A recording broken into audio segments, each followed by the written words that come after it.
Explain the source of the vortex principle. Who was involved behind that before it came to grandeur? Okay. Now, does anyone here get Nexus? Okay, have you got the latest one? Seen this? No. Oh. Well, this one's got an article in it by Callum Coates, who's a gentleman I spent a bit of time talking with. And this is the latest Nexus magazine. And it has an article in it called Who Was Victor Schauberger? Victor Schauberger. Okay? It's the first part in a series. Just got it, I think, yesterday or the day before.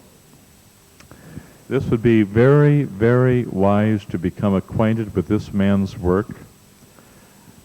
He's probably stumbled upon one of the greatest methods of purifying water for the use of our bodies, which is the technique that puts the body into healing crisis. I'll just state this, if I may. Up at the Genazzano Center, all of the water that was being used up there was put through his device for drinking. After week 3. And after the week 3, suddenly everybody started having cleansing diarrhea, rashes, skin eruptions, one thing or another, getting very hot and electrical through the body as he has described it. And everyone had a different experience with the water. Some people refused to touch the water because it put them into healing crisis. And it made it very uncomfortable for them because they were running off with diarrhea, which we call the cleansing diarrhea, and were passing corn and fuzzies. Is that correct, sir? I didn't know about the corn and fuzzies. I only heard that secondhand.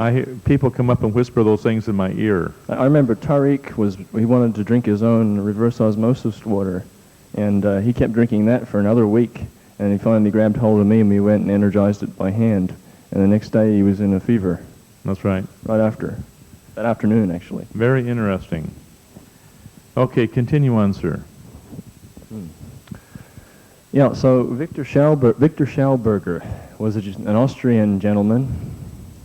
Used to be called a Wildermeister, or a master of the wilds around the forest areas, and he observed water the way it flowed naturally. And he made some very, very important observations, which it's now difficult to make, simply because the water has become very diseased, and it's quite upsetting if you actually study his work in detail when you realize what's happening to the blood circulation of Mother Earth. She's got aneurysms in places and all sorts of things. And it's very upsetting when you realize what we have done with our mismanagement of the water on the planet. Now, natural substances flow in this vortexial motion, where we have a kind of a spiral within a spiral concept. And right when you you have a particle moving around and around, I'll do it in 2 dimensions, and it gets sort of faster and faster in its motion as it moves towards the center, because it's moving through 360 degrees, and it's having to come closer into the center of the vortex. Now, when that happens, we find that the speed of that particular little water molecule, or whatever it is getting faster and faster. Now, by the time that hits the center of the vortex, it, according to the laws of physics, you have to divide something by 0, which isn't allowed, because the radius from the center is 0. So we have a translation then into a molecular spin on those water molecules, and they get completely busted out of their old entrainment patterns in the center of the vortex. And there's a tremendous electric charge that builds up that's measurable, sometimes up to about 50,000 volts. There's absolutely tremendous electrical energy involved once you get a water vortex set up. And you can get sparks, blue sparks, jumping for, up to a foot sometimes from that kind of a charge that builds up. And this is very interesting. So we get an electron-rich water out of this vortexial motion.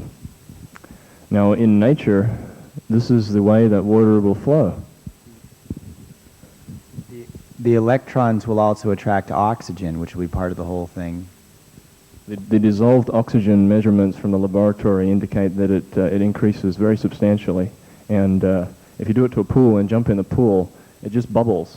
And it just keeps bubbling quite disproportionately to the length of time you normally expect a pool to bubble when you jump in it. You know, it just keeps going quite unbelievably.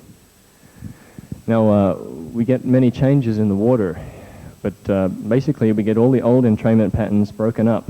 We get an increase in dissolved oxygen, which is very important for the bacteria in the water to neutralize all that, and for the body's assimilation of the water. We get a change in the surface tension of the water. So in other words, the water's ability to form bubbles and to form droplets changes. And its solubility constants, meaning that its ability to dissolve crystals, increases. Now, but we get an increased solvency, where that particular water, suppose you had a factory shed where you were getting iron staining from water that contained a lot of iron that had been entrained in certain patterns, and that started to stain concrete. You might put in an energizing unit there, and that concrete just starts to go completely clean. If there was algae growth in areas, or this sort of black discoloration you get where water putrefies, that just starts to be bored away. You know?